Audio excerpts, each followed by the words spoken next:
Welcome to River Thoughts on the 20th of May, 2026. We're filming this a long way ahead of it, and the next one the same day, as it happens. And this time, Peter is completely in the dark about what we're going to talk about, because I haven't told him, and we haven't had time to chat about it. So this is going to be one of our usual rambles, but I hope with a bit of depth to enable anybody tuning in to think about and hopefully discuss some of the things that might come out of it or might come into their thoughts as they listen. So if that is you, then I hope it's helpful. And in the podcast we did, which were 3 to 6 minutes long in Lent and before that in Advent, I've mentioned once or twice either books or podcasts, authors or journalists or whatever that I found helpful under the probable title of not spiritual junk food, because Peter coined this phrase spiritual junk food. But I think there are some things that are not sort of biblical theological tomes, but which just help us to grapple with big issues that affect our lives. So this is under the remit of spiritual non-junk, Peter, all right? Yeah. And I want to flag up an author. I'll come back to the reasons why in a minute. She's named Edith Schaeffer. She lived to 98 years old. She was the wife of Francis Schaeffer, and together they formed a community called Labry, which was a supportive community. I think it was in Switzerland, in the Swiss Alps, I think. But she lived to 98, and she wrote quite a few books, as did her husband, with a background in China, I think, originally, from her father. And she was a very creative person, which is why we got talking last time, Peter, about craft a little bit. I think it was last time.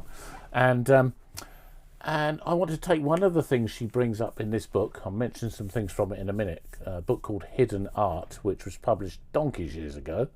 And I'm going to use another book in the next talk that we're going to do a little bit later on, which is much more recent. Not from her, but from someone else. So there'll be two names in these 2 weeks for you to play with if you want. So the topic, Peter. Yeah, go on. Is clothing, fashion, what should we wear? So, have you any thoughts on whether you should wear certain things at certain times, or are you completely random and I'm just going to do my own thing, Peter? Let's start with that one. I do not have a complicated dress code. I have an actual, I have a deficit of clothes because... Is that good or bad? I'll tell you, it's bad because every so often clothes get lost in my bedroom. And you're young, aren't you? And yes, right. There's clothes that haven't seen the light of day for a good few months, and you only have the stuff that's on the top of the pile. So I wish I was joking, but yeah. So please comment, folks, if you think he's looking particularly scruffy in one video and should tidy himself up, we welcome feedback. I've got one pair of jeans that fit me that I'm wearing now, and I've got 12... Do we need analysis like this? Go on anyway. I've got 12 t-shirts, and so I'm not concerned about fashion, I'm concerned about utility and then keeping warm in the winter. Okay. So clothes for me is definitely a point of just practicality and stuff, and not a thing of fashion. So do you ever wear any particular clothes for particular events? Yes. Weddings, I wear a suit. Okay. Funerals, what did I wear? I'm not sure it matters. Can't remember. Okay. But you'd presume I was wearing something smart casual maybe. But... And what do you think about other people's attitude to clothing, fashion, and do you have any thoughts about that God out there that we might or might not believe in, and whether there might be thoughts from that point of view? Well, as you may know, I think there's a correlation between people wanting to cover themselves up and the story in Genesis of having to wear clothes And I like clothes because I think it's a good. I think it's. Do you want to, just in case anybody's coming into this and they don't even know the background to what you've just said, do you want to just say what you're really meaning behind that? Well, in the Garden of Eden, Adam and Eve were the first humans, and they were not wearing clothes. But the thing about that is they didn't realise they were naked because they didn't have the knowledge from the tree of good and evil.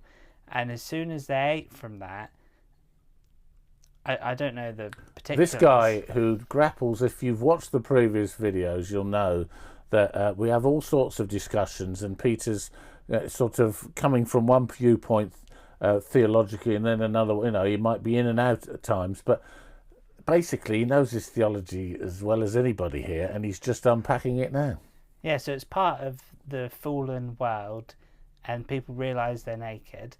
But for me, I don't see it as a bad thing. I think it gives everyone a sense of dignity, right, and you can navigate the world not worrying about what's under the clothes, and you can just focus on. So what's important? What is important? Many things. I think I like the idea that I can just put on a t-shirt and jeans and then focus on, say, academics or banter at the pub. I think, and you focus on the activity rather than, because I think you don't focus on the people then. No. I didn't mean the clothing on the people. The people's. I think having clothes. What I'm trying to say, having clothes makes society function better. I think because it takes away sort of judgment and. But it's weird if you believe that. So you're not a naturist then? No. I wasn't expecting you to be one really, but I don't. No, I don't think I will be. No. I'm always wearing clothes. So what do you think about fashion then? I think fashion is. I think it's a gift. I think people have an eye for it, and people. Well, then, what sort of a gift? Like an artistic sense, and they. You mean in terms of the design? Well, also choosing your own clothing collection and choosing what to wear.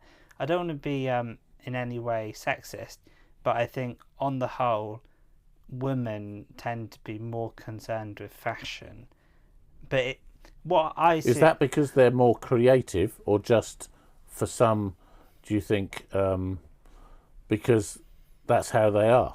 I mean, I don't know whether I agree with you or not on that one. I think quite a lot of fashion designers have been male, but... No, that is a good point. A lot of... Because you have all those famous fashion people.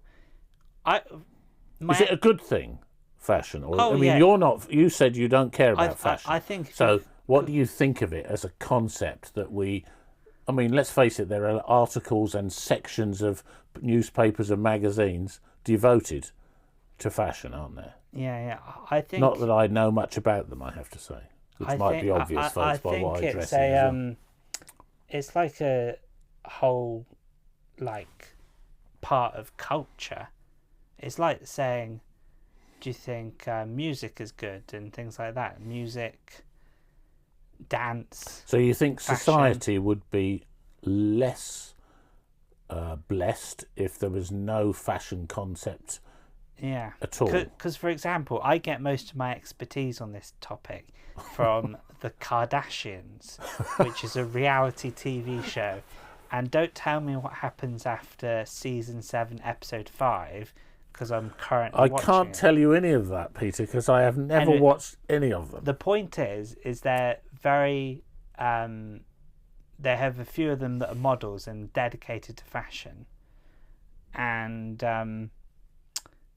they prepare for an event. But do you know? I mean, are they typical though? Because what if you're using them as your only example, I don't know whether they're typical or not. They're not typical. I can appreciate their expertise, and I don't know if they're expertise, but the whole fashion world. I can appreciate it from a distance. But when it comes to me and thinking, I'm gonna wear comfy pajamas and I might upgrade into my, You're not going to get Kardashian pajamas then? No. What was jogger bottoms? I might upgrade to my tracksuit bottoms for the rest of the day. Okay, let's just take a question into this then. Yeah, go on. Butting in. Do you think fashion is ever negative? Yes. And is there anything behind you feeling that we ought to grapple with, perhaps from a theological point of view? I think what comes to mind is, say, at school, when you have the great thing about having a uniform is that there's no visible signs of inequality. And when you have a non-school uniform day, people can judge each other's outfits, and because it's almost a sign of wealth having fancy clothes sometimes. So I'm more, that's a negative side, like the judgmental based on whether you look good and things like that. Like for example, do you think it doesn't help the sort of slightly wasteful culture that the Western world particularly seems to have these days? Or do you think that's a separate issue, that fashion's okay, but what you do with fashion, you've got to be careful with? I'm only asking that because from a basic guy who isn't like you particularly worried about clothes. I mean, I like certain clothes perhaps in the right context, certainly. Yeah. But I've still got clothes, and my wife will berates me in one sense but they're good clothes, especially for knocking around the garden, that are actually over 30 years old, because I've just worn them because they're worn out. Yeah. They're still all right for me. They're comfortable. Why would I want to change them? But I know that for a lot of people, to keep clothes for very long is not what they do, because they want to kind of change, and they like the kind of creations that new fashion brings. So do you have any thoughts about fashion that you were thinking about? Well, I actually used to be more negative than I am now, because I think, and this is where, let me bring in Edith Schaefer for this one. She wrote this book back in about 1960, I think. Let me just check. 1971. And it's all about different creative arts. And in this, there's a chapter on clothing.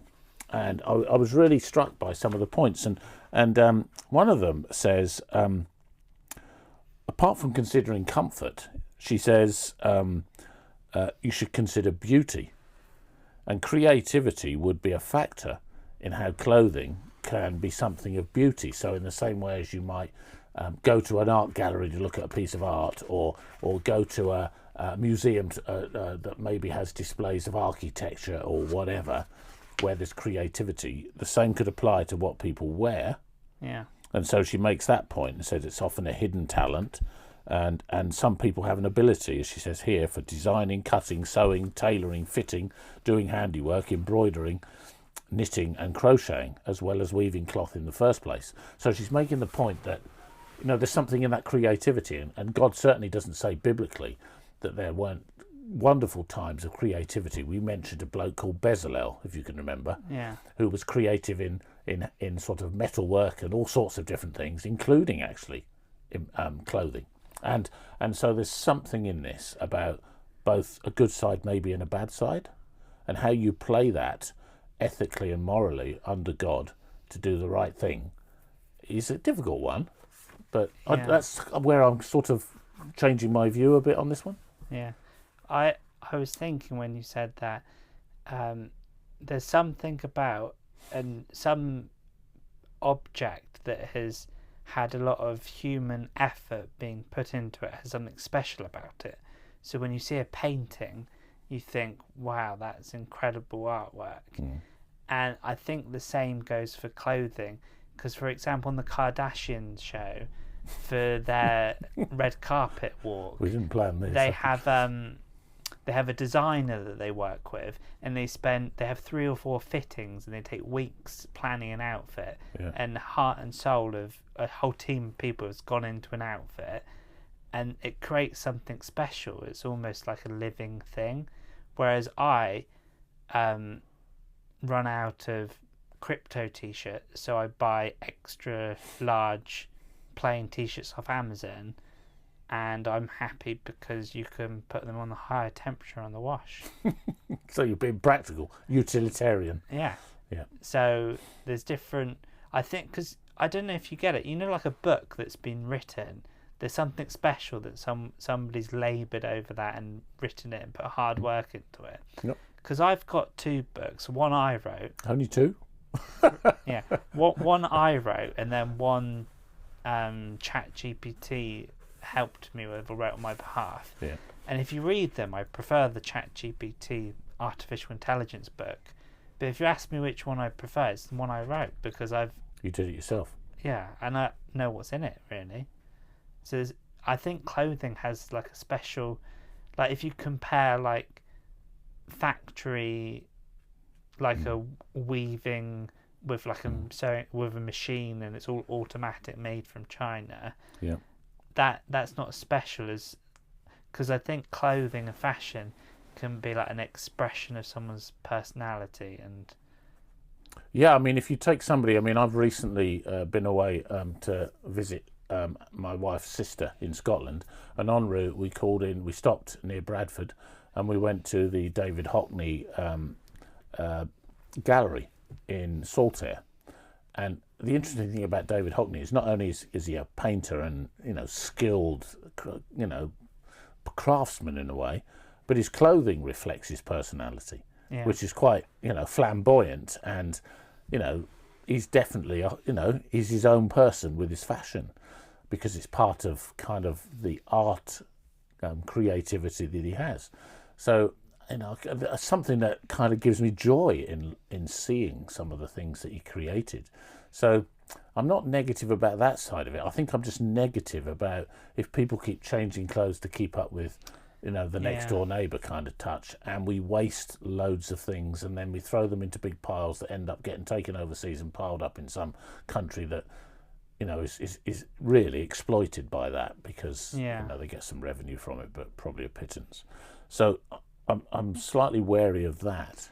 is there a way we could turn that negative into a positive?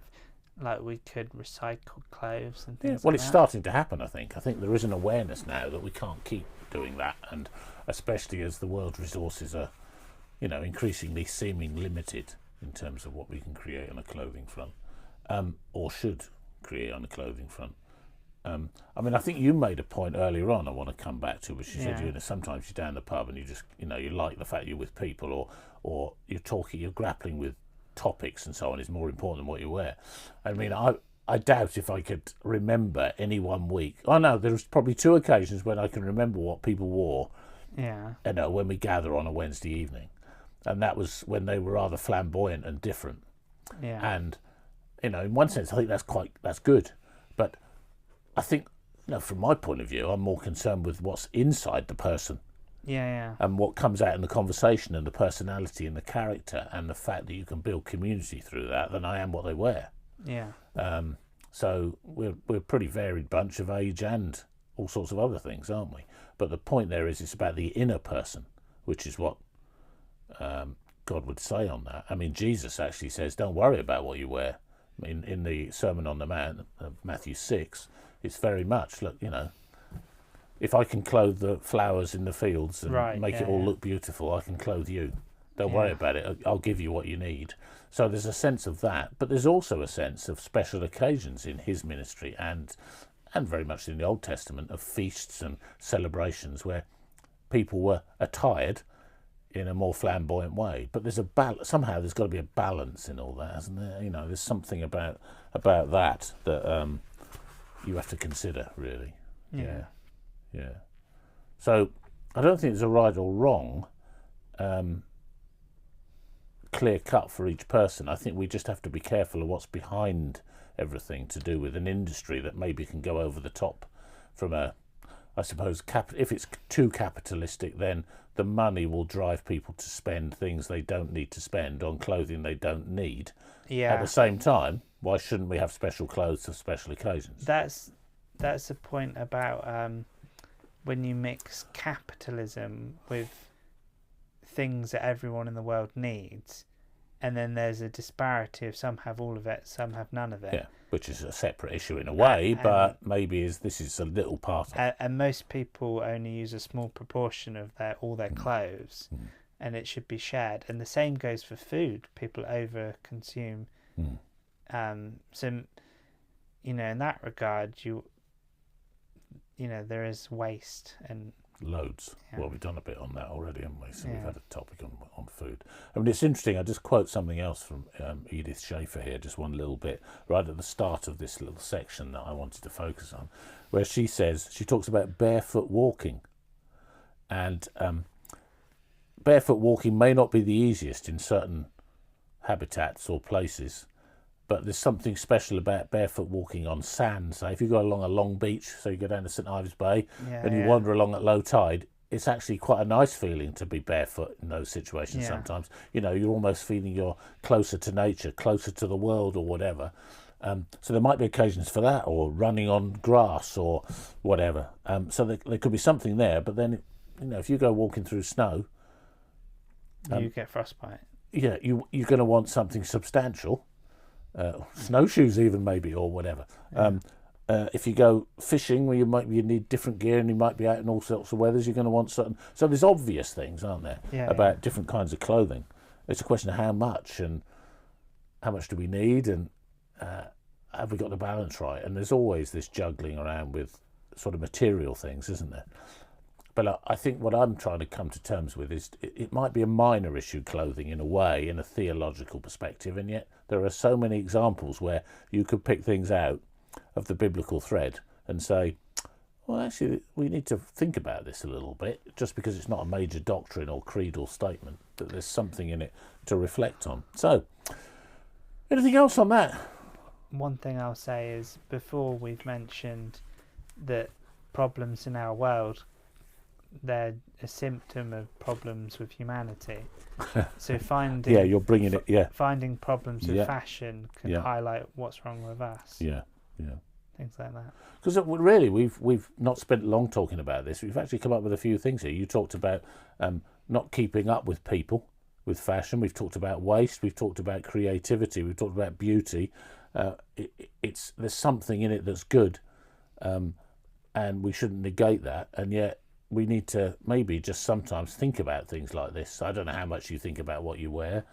I'm sure some people do more on that front than others, but we shouldn't ignore it. It's really the last thing I'll say is just what I wear is the order the t-shirts are stacked in the drawer.